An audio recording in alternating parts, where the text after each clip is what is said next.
Penumpang udah pada ketakutan tuh. Pada baca-baca istighfar, tapi mereka belum yakin nih, ini anak beneran orang, beneran manusia atau tidak.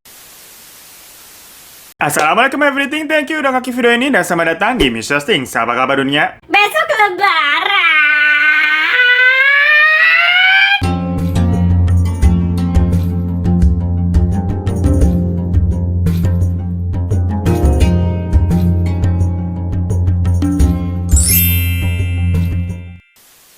Hai semuanya, baru nonton channel ini ataupun nontonin terus nih selama bulan puasa, selamat datang. Gila.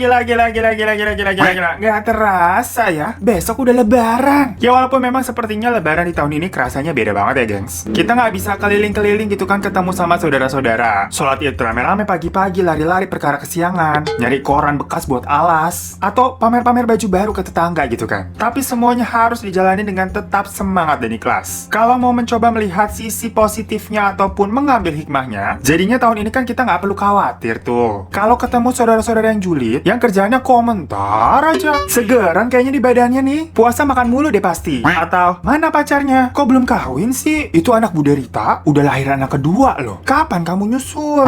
Atau enggak biasanya pertanyaan kayak gini nih. Sekarang kerja di mana? Itu anak tante. Kemarin baru dipromosiin loh. Alhamdulillah. Padahal dia yang paling muda di situ. Alhamdulillah dia dapat mobil dinas 20 pintu. Tuh, buat kalian yang pada suka ngeluh dan ngomel-ngomel nih, kalau lebaran malas ketemu orang-orang julid kayak begitu, yang suka kepo-kepo nanyain ini itu. Nah, sekarang terkabul kan doa lu. Makanya kalian kalau berharap sesuatu tuh hati-hati. Jadi bingung juga kan kalau kejadian kayak gini. Tapi ya udah, berhubung kita sekarang ini kan nggak bisa mudik, atau masih banyak sih yang nekat mudik tapi disuruh putar balik. Di Mr. Stings kali ini, gue akan bawain cerita yang bertemakan mudik, yaitu cerita horor saat mudik. Jadi ini ada cerita dari akun Twitter bernama Faris Andani yang menceritakan pengalaman horor orang tuanya saat melakukan mudik di jalur alas Baluran Banyuwangi. Jadi kebetulan ibu dari Mas Faris ini lahirnya itu di Blambangan di Banyuwangi. Jadi kalau mudik ya pasti lewatnya jalur itu. Dan kisah horor yang dialami ibunya ini kebetulan terjadi 2 kali, gengs. Karena ya tadi, beliau pasti nggak cuman pernah sekali doang lewat jalur itu. Wong kampungnya jadi sana. Jadi ya kalau pulang kampung lewat situ. Oke, langsung aja kita ke ceritanya.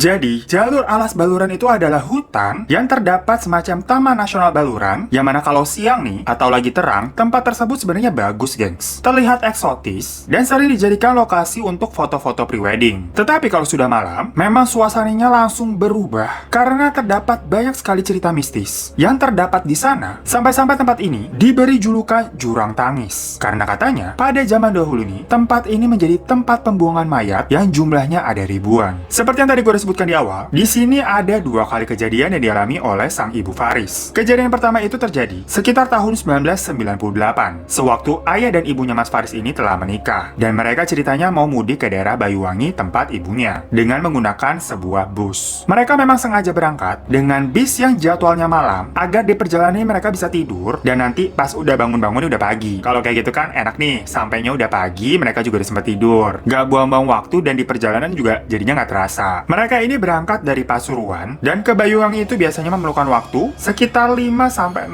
jam kurang lebih. Bis mulai berangkat pada pukul 11 malam dan kondisi saat itu bisa dibilang lumayan penuh ya isinya. Jadi semacam cuman ada 2-3 bangku kursi aja yang kosong. Di jam-jam pertama, karena memang keadaan udah malam juga ya, berangkat aja udah di jam 11, semua orang nih udah pada tidur. Jalur yang dilewati saat itu dimulai dari Probolinggo, Kerakasan, terus Besuki. Nah, selama perjalanan itu, semua orang ini terlelap, gengs. Sampai kira-kira waktu menunjukkan pukul 2 dini hari. Ketika bus ini mau memasuki wilayah Situbondo, kenek bis yang ada di dalam itu seperti bilang kepada supirnya, sebentar lagi, karena kondisinya pada saat itu lagi pada tidur ya. Jadi walaupun suara keneknya ini pelan, tetap aja bisa kedengeran. Dan tidak lama setelah itu, bis ini memasuki hutan yang sangat gelap, yang mana penerangannya hanya dari sorot lampu kendaraan yang ada di sana aja. Kurang lebih bus ini berjalan sekitar 30 menit di dalam sana, di jalur alas Baluran itu. Suasana masih hening. Semua orang masih tertidur pulas sampai ada suatu suara yang memecah keheningan di dalam bis. Ada suara anak kecil yang wujudnya samar-samar karena penerangan di dalam bis kan itu juga minim ya, soalnya lagi malam nih. Anak itu ngomong ke si supir dengan bahasa Jawa, "Pak Made, kene Pak, aku mundur kene." Yang artinya, "Pak berhenti di sini Pak, saya turun di sini." Suasana yang hening itu tahu-tahu ada suara anak kecil, otomatis membuat beberapa orang di dalam bis menjadi terbangun. Awalnya mereka kira oh udah mau sampai, soalnya ada yang mau turun nih. Tapi pas mereka melihat keluar jendela, bis mereka itu masih jalan di tengah hutan yang gelap banget dan tidak ada perumahan kelemahan sama sekali di sana. Orang-orang bisik-bisik kayak ke sebelahnya. Sopo iku sopo? Maksudnya kayak pada ngomongin itu siapa yang mau turun di sini? Orang apa bukan? Terus kenek bisnya itu bilang dengan suara yang cukup keras, karena mungkin dia kaget juga kali ya. Bilang dia pakai bahasa Jawa. Pokoknya artinya, "Loh dek, ini kan tengah hutan. Ngapain kamu mau turun di sini?" Sama si anak itu dijawab, "Rumah saya di sini pak. Saya turun di sini saja." Dengan suara yang datar dan terkesan lirik. Penumpang udah pada ketakutan tuh. Pada baca-baca istighfar, tapi mereka belum yakin nih ini anak beneran orang, beneran manusia atau tidak. Kalau dilihat sekilas sih, ya ini seperti anak SD biasa aja dan tidak terlihat ada yang aneh. Cuma yaitu, anak umur segitu kira-kira masih SD sendirian, gak ada orang tuanya, terus mau turun di tengah hutan itu kan aneh ya. Akhirnya si supir ini menghentikan bisnya di pinggir jalan dan si kenek membukakan pintu depan. Situasinya di situ bener-bener masih di tengah hutan ya, gengs. Yang kanan kirinya cuma ada pohon-pohon tinggi, gak ada tanda-tanda rumah penduduk sama sekali di situ. Dan pada saat itu, jam menunjukkan waktu 3 dini hari. Karena si supir ini juga nggak pengen lama-lama berhenti, akhirnya si kenek ini disuruh untuk mempersilahkan anaknya turun. Dan kenek ini tuh ngomong, "Rumahnya siapa sih dia di sini? Kamu setan ya?" "Ya Allah Gusti." Tapi si anak itu diam aja, dan dia ini turun dari bis. Setelah si anak ini udah turun, sang sopir langsung teriak ke keneknya sambil bilang suruh cepetan tutup pintunya. "Udah cepet itu tutup pintunya, itu setan." Satu bis yang tadinya semuanya pada tidur langsung bangun dan bilang astagfirullah sambil rame-rame ngelihat ke arah jendela, ke arah si anak itu lagi berjalan. Biasa deh tuh, pasti orang-orang pada kepo dong. Semua orang ini mengaku melihat si anak berjalan ke arah ke dalam hutan. Tetapi jalannya sebenarnya normal, seperti manusia. Dirinya juga pakai kaos dan celana pendek. Sampai di pertengahan, belum sampai masuk ke dalam hutan banget, anak itu tiba-tiba menghilang. Dan semua pada teriak, astagfirullah, hilang dia. Akhirnya dari situ bis langsung bergegas pergi, dan semua orang berdoa, yang mana jadinya detik itu nggak ada yang berani tidur sampai mereka tiba di tujuan.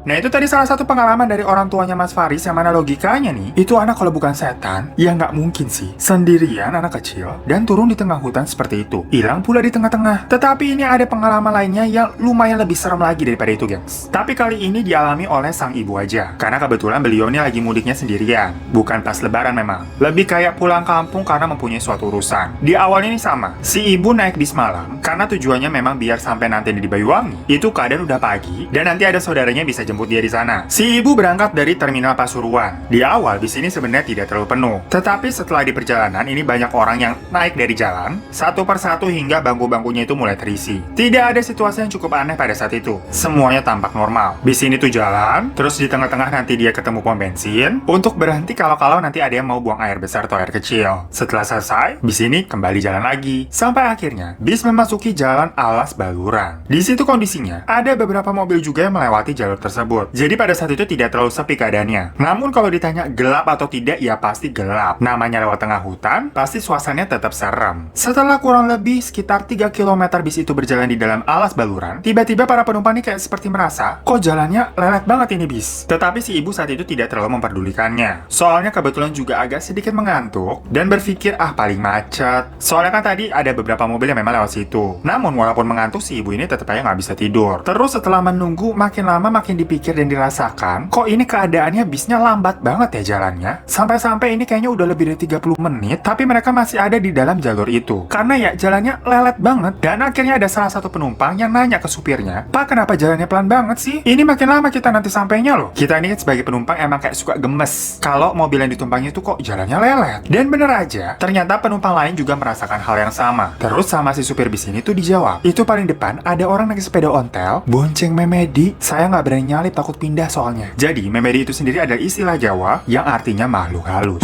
Jadi maksudnya di depan itu ada orang naik sepeda ontel, sepeda yang jadul itu, dan ada makhluk halus di belakangnya lagi dibonceng. Dan si supir ini nggak berani nyalip, soalnya mitosnya nih, kalau dia menyalip nanti setannya itu bisa berpindah ke dalam bis atau berpindah kepada kendaraan yang menyalipnya. Dan pas dilihat lagi nih sama penumpang, ternyata memang di depan bisnya itu ada 2 mobil lagi yang jalannya juga sama lambat banget. Dan di depan dari 2 mobil tadi itu ada bapak-bapak lagi ngegoes sepeda ontel sambil ngebawa ranting-ranting dan kayu-kayu di belakangnya ditumpuk gitu. Dan di atas tumpukannya itu ada pocong yang lagi duduknya nyamping kayak dibonceng motor gitu. Jadi posisinya ini tuh bis mereka. Lalu di depannya tuh ada 2 mobil lagi, dan di depannya 2 mobil itu ada si bapak-bapak naik sepeda itu. Dan semuanya nih dari 2 mobil ini serta bisnya nggak pada berani nyalip si sepeda itu. Dan karena bis ini posisinya lebih tinggi daripada 2 mobil di depannya ya, jadi dari kaca depan tuh orang-orang bisa melihat pocong yang diboncengin di sepeda itu.